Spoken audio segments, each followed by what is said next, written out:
From space, we realize that water covers most of planet Earth. It is ocean waves that transfer and maintain energy in our atmosphere. Recently, an international effort between NASA and the Office of Naval Research studied ocean waves off the coast of Virginia with aircraft, ships, and buoys. It was designed to better understand how ocean waves develop and dissipate and how they transfer energy between the sea and air. This information is useful in shipping, ocean monitoring systems, and weather forecasting. Much of what we presently know comes from research in wave tanks like the one at NASA Wallops. Using lasers, Dr. Norden Wang investigates the speed of currents below waves.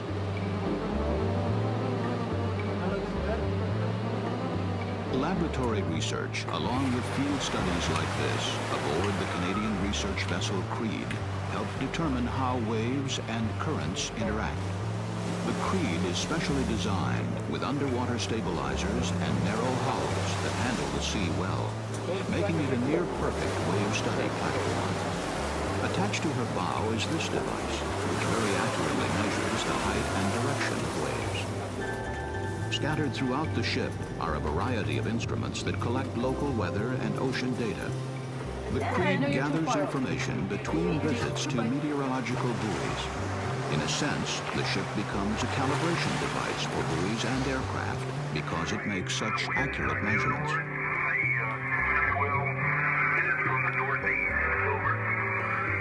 That's right. We're reading a total height of perhaps 5 or 6 feet.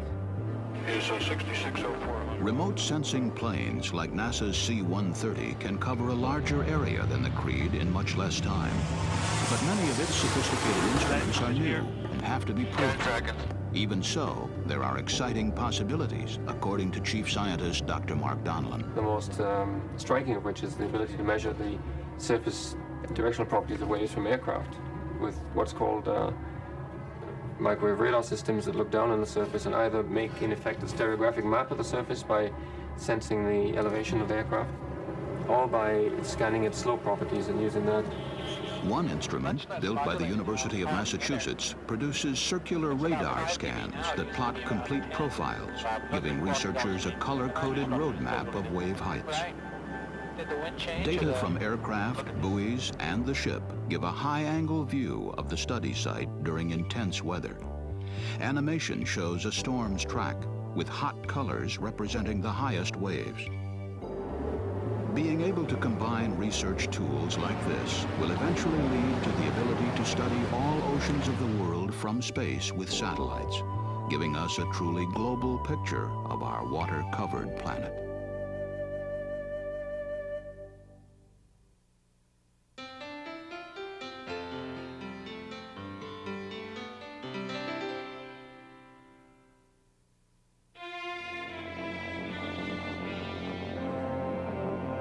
The course of this country's future in space has been set. Space Station Freedom in low Earth orbit, a permanent base on the lunar surface, and then, before the year 2020, a manned mission to Mars.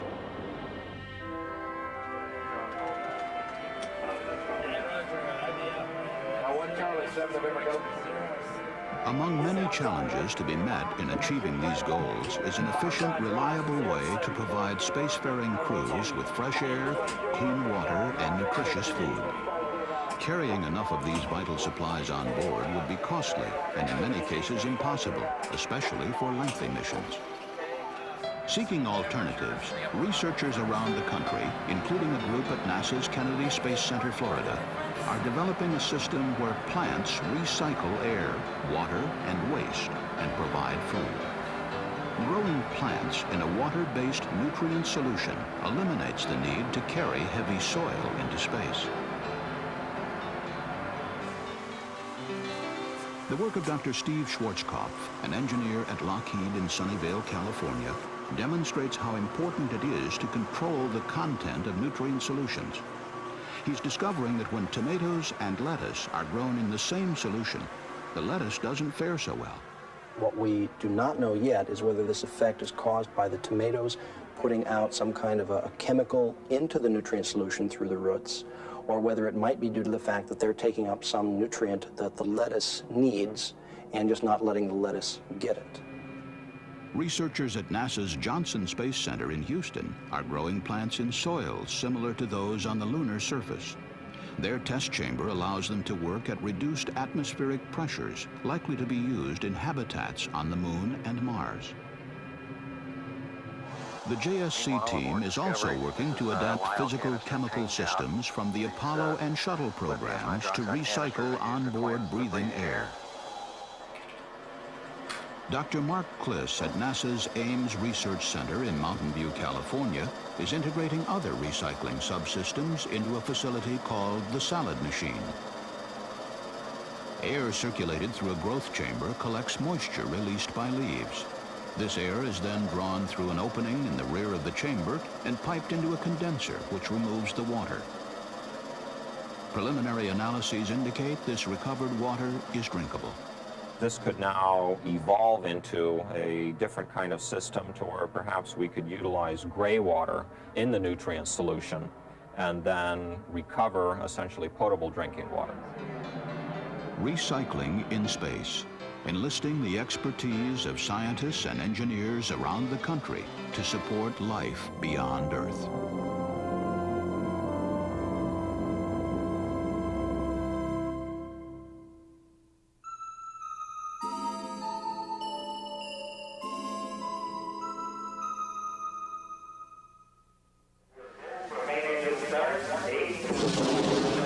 Imagine flying aboard the space shuttle. The main engines fire. Then, with a powerful jolt, the solid rocket motors ignite. The acceleration and intense pull of gravity during ascent is tremendous. But when the main engines cut off and the shuttle reaches low Earth orbit, the crew enters a totally new environment. Everything floats. There is no up or down. And for 70% of first-time spacefarers, the initial couple of days in orbit means they will feel ill. Microgravity disturbs the workings of the inner ear, much the way car or air travel can affect people on Earth. Responding to this need, scientists have been developing a pre-flight adaptation trainer for astronauts to use before they fly. The Neurosciences Laboratory at NASA's Johnson Space Center is responsible for studying the human body's condition in space. Understanding gait, posture, and other adaptable functions helps scientists stay in touch with human space travel needs. Shuttle missions typically last up to 10 days, but future space station visits and long-range lunar or Martian outposts will mean months or maybe years of space living. Neuroscientist Dr. Deborah Harm. What we're trying to do here is to develop equipment and hardware and software that will allow us to present potential space travelers with a set of sensory conditions as similar to what they will experience in flight as we can get them. The subject is strapped inside a spherical trainer. Large overhead projectors display a montage of computer-generated patterns that fill the person's field of view. It is the movement of these patterns that eventually fools the subject into thinking that he is moving, not the visual.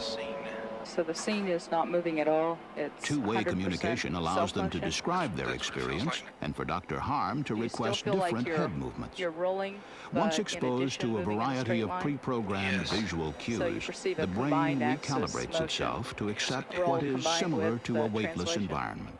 Training in the pre-flight adaptation trainer will reduce the intensity and the time that it takes them to adapt to microgravity, and reduce the intensity and the duration of the symptoms, motion sickness symptoms. The human body is essentially plastic, meaning that it is capable of conforming to any environment, even space. When members of the Skylab 4 crew returned to Earth after nearly 3 months in orbit, their first steps were tenuous. They did readapt, but it took time. Today, many astronauts coming back from space undergo evaluations so that researchers can better understand this process.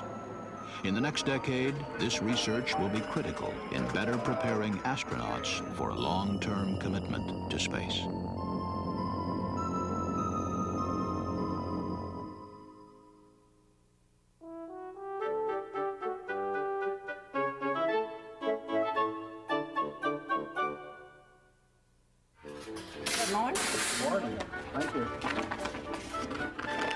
Meet Amy Good morning, Bradley. ladies. Greet her at a department store outside Huntsville, Alabama. I'm just great. 14 years ago, Amy lost her left hand in a car accident. Today, her job's a little easier, thanks to a simple but unique device derived from NASA robotics technology at the Marshall Space Flight Center. Hey, Miss Bradley, let's apply After your her accident, conventional Amy was fitted with a standard prosthesis. prosthetic hook, as it's commonly called. problems that She you found have. its strap suspension system cumbersome. Putting the prosthesis on is one of the problems. How about operating your terminal device? Moving her right shoulder Opening to operate the and device closing was painful. the terminal And she couldn't do all device she is, needed to causes with something all that pain. simply Go ahead opened and slip your closed. prosthesis And off. so, shortly thereafter, I just put it aside and just went back to using what I had, my one hand. The new devices developed for Mrs. Bradley at NASA Marshall attach to a socket which slides on easily. She works with this spatula-type attachment around the kitchen. And she's come up with a number of other applications for the clip she uses at work. I'm able to do things that I have not been able to do before. And so they've just given me a little more self-confidence. They've relieved a lot of pain that I was having from overuse of my right shoulder. And of course, I can curl my hair. It was Jim Carden who got NASA started on this project. An engineer at Marshall for 30 years, Carden lost his left hand in his small lumber business shortly before he retired. When I looked out there and there was nothing available but a hook, I said, it's a sad case for us amputees. Carden talked to some of his co-workers at Marshall, including aerospace engineer Pete Belcher, designer Tommy Vest, and John Richardson from the Technology Utilization Office. Borrowing from robotics technology, they came up with a number of devices. Though simple, this bell-shaped attachment is one of Jim Carden's favorites. It lets him crank his fishing reel, something he just couldn't do with the hook. The project has also produced this heavy lift design, which Carden uses around his ranch and lumber business. I can still do the things I want to do and smile about it. The people at Marshall are now working on a lightweight alternative to the standard hook for small tasks around the house. Rather than the bulky shoulder harness, it is triggered by the rotation of the forearm. The simplicity of all these devices not only makes them easy to use, but inexpensive to produce. NASA is now negotiating with a rehabilitation facility to manufacture and market them. A lot of use for it. NASA's prosthetics project, developing simple, economical alternatives from robotics technology that meet the demands of individual lifestyles.